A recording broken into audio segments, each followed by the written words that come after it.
Ugh, another pointless video call where nothing gets done. I think you're on mute, David. Sorry. What did I miss? IT just approved Miro for the whole company. Miro. That's the... Online whiteboard. For team collaboration. We can make these long video meetings so much shorter with Miro boards. We can share ideas, feedback, and updates on them whenever. Actually see what we're talking about. It's all online. Miro will make our flexible work setup so much easier. With one virtual space for our brainstorms, projects, presentations. Oh, that sounds kind of amazing. So I don't need to wake up for 6 a.m. calls with the London office anymore. Now you're getting it. Don't let time zones get in the way of your team working well together. See why 99% of the Fortune 100 trust Miro to get good work done from anywhere. Get your first 3 boards free at Miro.com. That's Miro.com.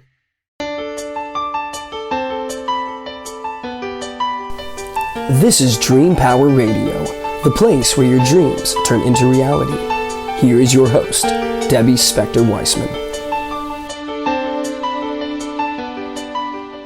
Hello, hello, hello, and welcome to Dream Power Radio on the amazing Women and Men of Power Network, the world's leading positive programming network, powered by Raven International.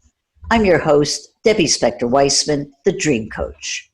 This is the show where we talk about dreams, both daytime and nighttime dreams, and how you can use them to make the internal shift to a life you love. I've been doing this show for over 1.5 years now, and a crazy thought hit me. I've never done a show about yoga. I find that surprising, since yoga has become a regular part of my life, and it's the perfect discipline for the times we're living in right now. So I made it my mission to seek out one of the best yoga goddesses I could find, and I'm happy she agreed to be my guest. Giselle Toner has been practicing yoga since she was a child, and for over 30 years has been teaching individuals and groups all about this wonderful spiritual practice. Welcome to Dream Power Radio, Giselle. Thank you so much, Debbie. I really am honored that you decided to have me on here. Thank you so much. Oh, it's my pleasure. Well, Giselle, what do you love about yoga? Wow. Okay, so where do I start? I really do have to say that yoga is one of the main reasons why I'm actually here doing what I do with my own life right now, because when I was younger, my life was very tumultuous.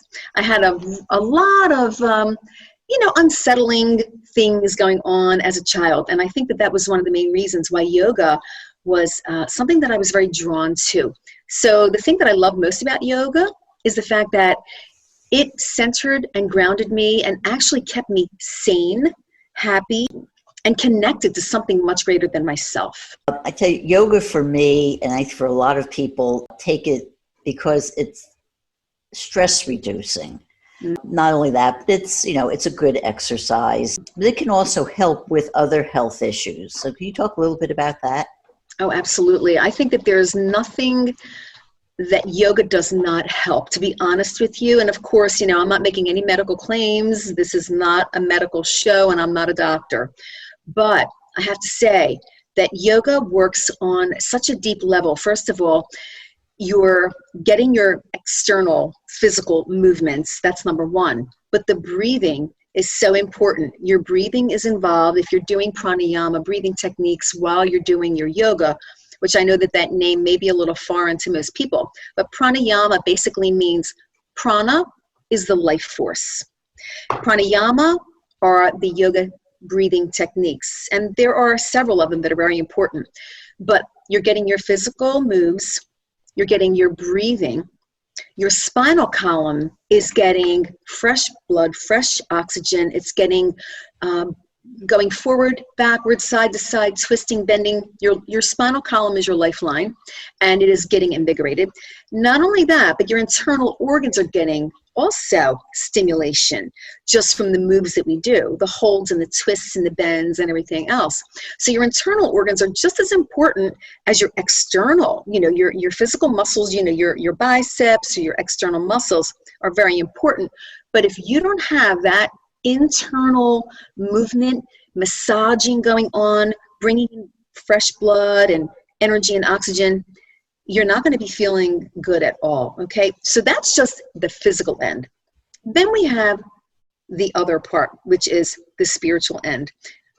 This is not religion. I don't want to talk about religion at all, and it isn't a religion, but when you start to practice yoga daily, and when you really start to understand what you're doing, your body, and when you're doing these poses, and some of these poses are very difficult, okay? Some of them are a little challenging. What happens is you find that you're focusing on your body and on your moves, and you cannot think of something else out there, okay? So you have to focus totally on what you're doing and what you're feeling. But besides all that, when you're doing something difficult, you actually learn eventually and hopefully how to have compassion for yourself, to let yourself evolve slowly into some of these more difficult moves. And when you develop compassion for yourself, you take that from your mat out into the world. So that is why yoga is so special. It's not like a physical exercise routine. It is totally different. It is an ancient science, and it's probably over 6,000 years. Some people say 5,000. I think it's over 6,000 years. And it's been around for a very, very long time. I tell you, one of the things that I really have come to love about it is the fact that you're breathing while you're doing these poses, because you don't realize, when you go along your everyday life, you don't think about breathing. But when you're doing yoga and you're forced to, you actually have to pay attention to your breath. Yes. And when you do that, it does take you out of whatever else you're thinking about. You're just concentrating on that. And I love that part. I know exactly what you mean, because if you can think of some of the standing balance poses, okay? So I'll just throw out tree pose. It's one of the easier ones. I do pretty advanced standing balance poses. When you are doing your balancing poses, you are not thinking of your water bills. You are not thinking of your electric bills. You are not thinking of the quarrel that you had with so-and-so yesterday. You are only thinking of, I need to focus every bit of my attention and energy on my foot because I'm balancing on one foot here. So it's so amazing because you actually have to bring your awareness inward in order to do it properly. And that's something that we'll never do unless we're forced to do it. So in yoga, you have to do it. You will not be able to do anything else if you're not focusing totally on your body and your alignment. And your breathing. Yes. And your breathing. Yes, so true. I have to make a confession here. I really came to yoga very late in my life. For years, I was intimidated by it because I was afraid I'd mess up poses, and if I was in a class, I'd look silly next to people who could also do it perfectly. So what do you say to people like me who might want to try it but are intimidated by that factor? That is such a wonderful question, Debbie. I'm so glad you're saying that, because honestly, there really are a lot of teachers out there, and I'm not knocking anyone at all, but there are a lot of teachers out there that are not really getting what true yoga is. True yoga is not about gymnastics. It is not about going out there and showing everyone, look at how great I look in this pose. Yoga is a deeply personal practice. And the only thing that you need to focus on is yourself. And unfortunately, a lot of people go to these classes and they're seeing people that are doing these amazing things with their body, and they get so upset and worried that they will not go back. If they even ventured in, they will not go back. I always tell people that there is no such thing as the perfect pose. Everyone is going to their perfect level, and it's exactly where you should be. So if you're a total beginner, you never did it before, perfect. You need to do it, but you need to find the right teacher. That is the key here. If you're not feeling comfortable, you need to go somewhere else, because there are places that really cater to every level, whether you're beginner, intermediate, or totally advanced. The right kind of school or the right kind of class, the right kind of teacher will make you feel 100% perfect, exactly the way you are. And that's what you need to look for. So what should you look for in a teacher? Well, you do need to find someone who has experience. Now, there are a lot of teachers out there that are they just basically took a weekend course, or even if they took a longer course, they're not really experienced enough working with people. You need to find someone who has experience, that knows the body, that knows how to keep you safe, because you can get injured. You can get injured. If somebody tries to put you in a position that you're not ready for, you're pulling a muscle or something even worse. So you need to find someone with experience and get recommendations if possible. And then the only thing that you can do is actually try it. Go there and try it. If it is an in-person class, I do a lot of online classes right now, especially with what's going on. So online is a little bit different, but it's still the same. If you have a great teacher, you'll be safe and you'll feel good with it. So you just need to do a little experimenting. I know. I actually kind of lucked out. I live in a small town, and somebody in the area was doing community yoga at our local library. Mm-hmm. And the really nice thing about it is that it really is for everyone. She'll show a pose and say, well, if you can do it at this level, fine. But if you can stretch, or if you can do it a little more, and she'll show how to do the advanced version of the same pose. But yes, you don't get punished. There's no punishment. There's no judgment. Whatever you do is right for you. She just stresses it. It's just about being what's right for you. That is exactly right. Exactly right. You have to be able to demonstrate a pose and say, okay, this is the base level. If you feel good with that, take it to this level. If not, take it even further. But you have to give people those different modifications. Mm-hmm. Well, can you get the same effect from a beginner pose as you can from the more advanced ones? Absolutely. And, it really has to do with your own body, Debbie. Listen, when most people come to yoga, they're coming to yoga fresh. They've never really done a whole lot before. So what is easy for me is going to be maybe hard for someone else, but there is always a starting point. And if you're at that beginner level, you're getting the same feeling that I'm getting, only in a little bit of a different level, because I have to work really hard to get here. You've got to work really hard to get there. So you're still getting that same feeling, that same benefit, and that same euphoria, because you do get that feeling of euphoria. It does happen. And speaking of euphoria, one of the aspects of yoga that makes it different, it's not an exercise class, it's a practice, and that involves the practice of meditation. So can you speak a little bit about meditation in yoga? Yeah, absolutely. The thing is, Debbie, that most classes that you'll go to are geared towards the physical end. Very rarely will they actually put in meditation with their physical poses, because a lot of times there are time constraints. But meditation, honestly, that is yoga. Yoga started because the ancient sages wanted to connect to their higher power, and they would go and sit for hours and hours and hours in total silence.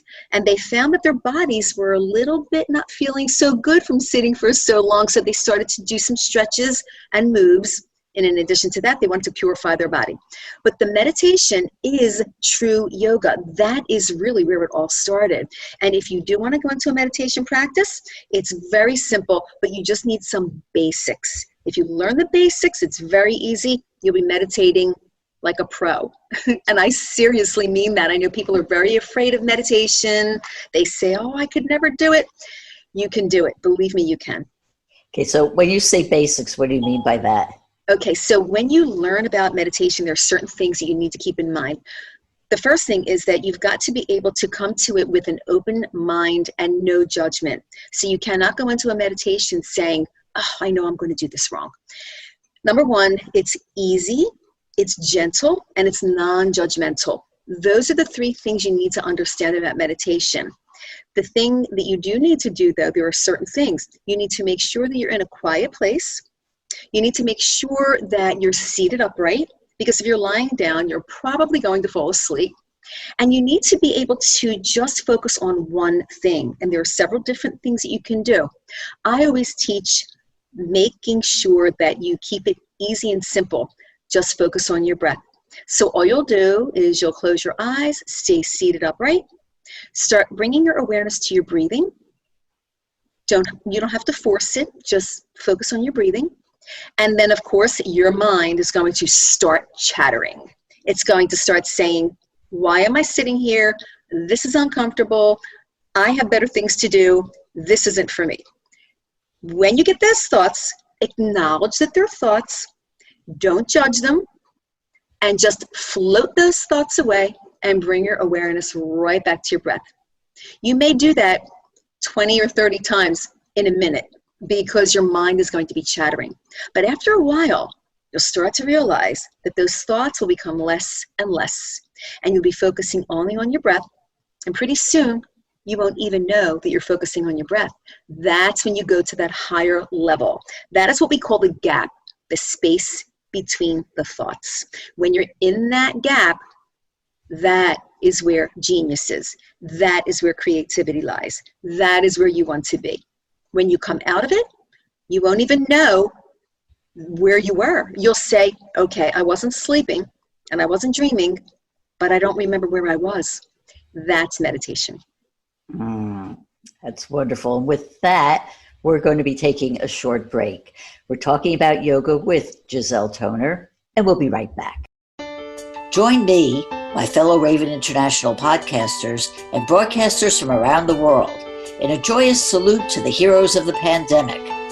On June 12th, the Raven International Network is devoting the entire day to a star-studded list of speakers who will inspire, empower, and connect with you. Watch on the Raven International Network channel on Roku or Amazon Fire, or listen on podcasts everywhere. See you on the 12th. Welcome back to Dream Power Radio with your host, Debbie Spector-Weissman. Yes, welcome back to Dream Power Radio. I'm your host, Debbie Spector-Weissman, and we're talking about yoga with Giselle Toner. Giselle, another point about yoga is that there are many different styles of yoga. Can you talk about some of them and how they're different and what they represent? Yes, there are many different styles and types of yoga. The thing is, Debbie, that it becomes very confusing to the average person because they don't know which one is right for them. They get totally confused. The only thing that I can tell you is this, that yoga has started with basics. And what happens is you will have different people that came along and they wanted to put their spin on the basic stuff. So basically you'll have one type of yoga that may deal more with total alignment and really, really strict alignment, which might be Iyengar. You can also have Ashtanga yoga, which is a very, very, very vigorous practice. And they have different levels that go to such a high level that most human beings will never be able to do it. But if you start with the basics, that's fine. And then you have Vinyasa flow, which basically means that you're linking your breath with your movements and going into certain sequences over and over again through your practice. So the most popular one, or the one that I really believe is most beneficial for people that have never done anything, is just stick with a class that says Hatha, Hatha, Hatha Yoga. Because Hatha Yoga, and that is really what everyone else is doing. I mean, Iyengar and, Ashtanga, all these other styles, they're all Hatha Yoga. But Hatha Yoga is basically the physical postures, okay? Your breathing, your postures, and your connection to yourself while you're doing it. And it really feels wonderful. So my advice is just don't get confused with all the different styles. Hopefully you'll be able to just go to a class that's doing beginner level yoga, no matter what style or type it is. Is there a certain amount of time that you have to spend to get benefit from yoga? You will get benefits from the very first class if you're in the right class. Okay, I'm going to say that again, if you're in the right class, because if you go to a class that's not suited for you with your level, you're going to go there and you're going to, number one, feel frustrated, maybe feel a little too much, maybe you're going to work a little too hard and you're not ready for it, and you really don't want to get injured. So what I would say is that, yes, you can feel phenomenal, wonderful benefits from the very, very first class, but you've got to be in the right class. That's really important. Well, I mean, should you look at doing yoga every day, once a week, once a month? I would say every day is perfect. You cannot overdo it as far as I'm concerned, unless you're doing really, really tough, high-end, third or fourth level practices. But if you're just really keeping your mind and your awareness on your body, and you're doing what feels good for you with proper instruction, every day is beautiful. I would suggest doing it daily, only because if you do work your yoga, let's just say once a week, you're probably not going to be feeling the benefits the right way, because the body shrinks back down very quickly. And in order to really stay flexible and elongated, you need to keep that going. So you have to really keep working at it. I would say do not just do it once a week. Okay, good advice. And would the same type of yoga be appropriate for women and men, or younger people, older people? How do you differentiate? No, I think that the basic poses are for everybody. I just think that it's a matter of really where you are at as an individual. So there's no yoga poses that are better for women or men. The only thing that I can say is there is a difference sometimes if you're pregnant. Okay, women that are pregnant do not want to do a regular yoga class. There are certain things that you do not want to do. You have to be very careful. Also, for women, since we are the child bearers, hip openers are really wonderful, especially if you are, pregnant. Like I said, hip openers are wonderful. Also, upper body strengthening poses are good for women to practice a little bit more, because we, of course, don't have the same, kind of muscle mass that men have. And we need a little bit more in the upper body. But I think that every pose is good for everyone, with the modifications at your own particular level as to where you are on an individual basis. And is there anybody who shouldn't do yoga? The only thing that I can say is people that have eye problems, let's just say retina problems, they should not be doing forward bending, because some eye problems are going to be made a lot worse. And I mean serious eye problems, not just people who need glasses. People who have serious problems with their eyes really need to consult a physician, because the forward bending motion with a lot of blood flow going up into the eye area could really be very detrimental. So that is the only thing that I would say, in addition to pregnancy. Also, if you have spinal problems that are serious, you need to make sure that you're not overdoing it or doing the right kind of poses. If you have something like spondylolisthesis or herniated discs and they're in flare-up, you want to be careful with the kind of twisting and bending that you're doing. So there are certain things that you do want to make sure that you are consulting a physician about. Very good. And there's some yoga practices that use props, things like blocks and straps and blankets and things like that. Can you talk a little bit about that and their uses? Yes, I think the props are very good. And I'll tell you the good part and the bad part about them. The good part is that if you are new to yoga, or if you are elderly, not everyone has the flexibility of a 16-year-old. Blocks are very good, because if they go into a pose and they just cannot reach the floor, you can use a yoga block, which will help you, which will give you that extra 6 to 8 inches where you don't have to go that far. And also straps are very, very important if you're going to be going into like a stretch for your hamstrings. If you're in a seated position, you put the strap around your foot, and then you're able to hold it and get a little leverage that way.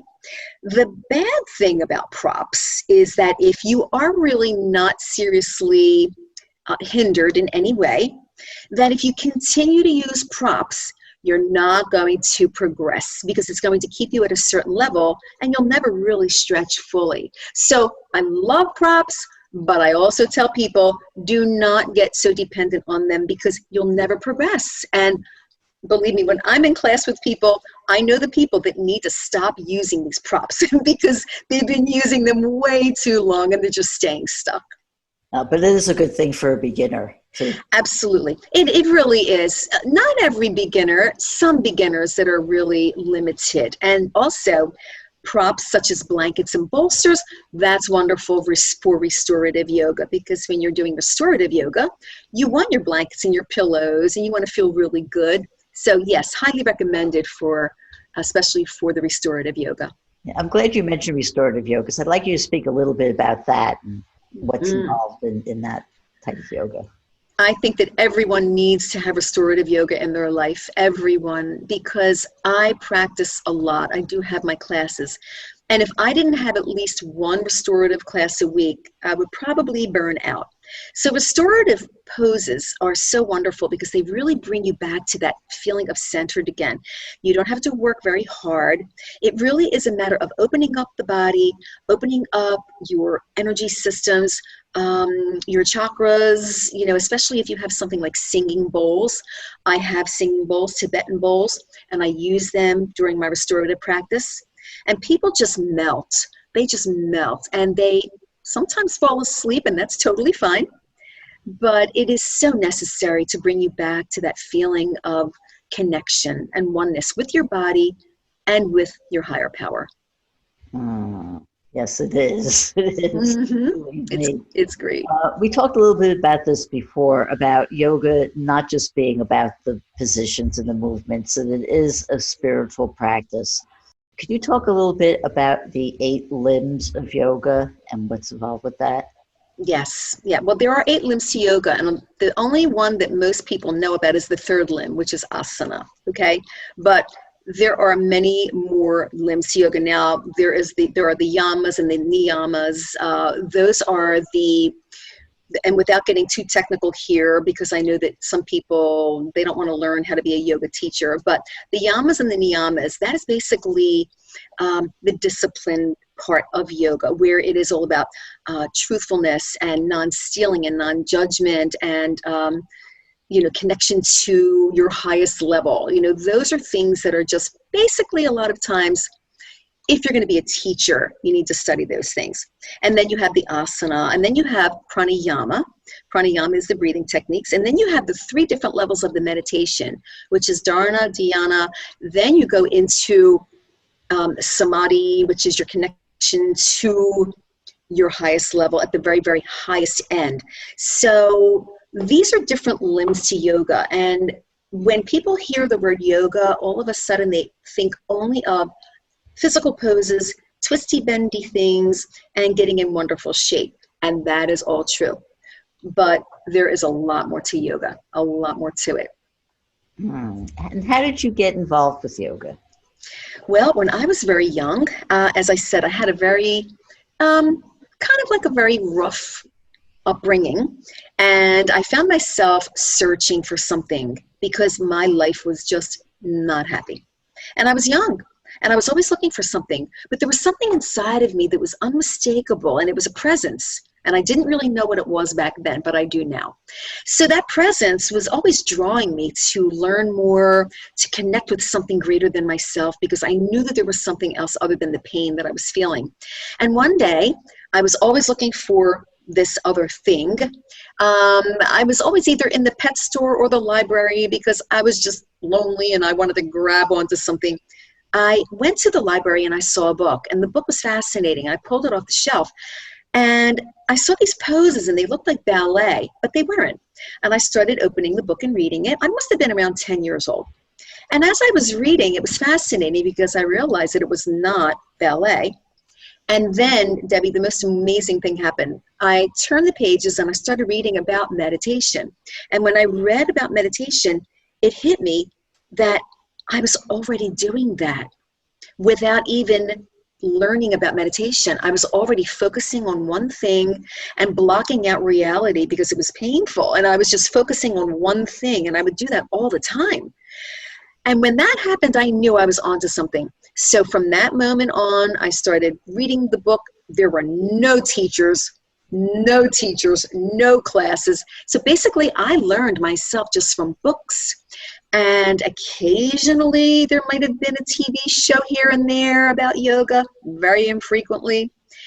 And then as I got older, I started to travel a little bit to New York and California and started learning from some serious teachers. And that's how I got started. And here you are now. And here I am. Mm-hmm. Wonderful. Well, I can't believe this time has flown. So I have time for just one last question, which is, how can people find out more about you and your services? Okay, well, I have 2 very wonderful websites. One of them is eternityyoga.com. And people can go on there and learn a ton about yoga. There is probably 180 pages. You'll be able to find just anything you want to know about yoga. And you can also stay in touch with me through that page by getting a free ebook. It's called the Yoga 3-Step Blueprint. So they can go onto my website, eternityyoga.com, and click on the link for the free ebook. And that will give me, the ability to be able to stay in touch with you, and you can contact me if you want to. And GiselleToner.com, which is my other site. And that will give you not only yoga, but a lot of the other things that I do, which is life coaching and equine coaching. Wonderful. Well, Giselle, thank you so much for being on Dream Power Radio today. You are so welcome, Debbie. Thank you. Okay. We've been speaking with yoga expert Giselle Toner about the healing powers of yoga. I hope you've enjoyed today's program.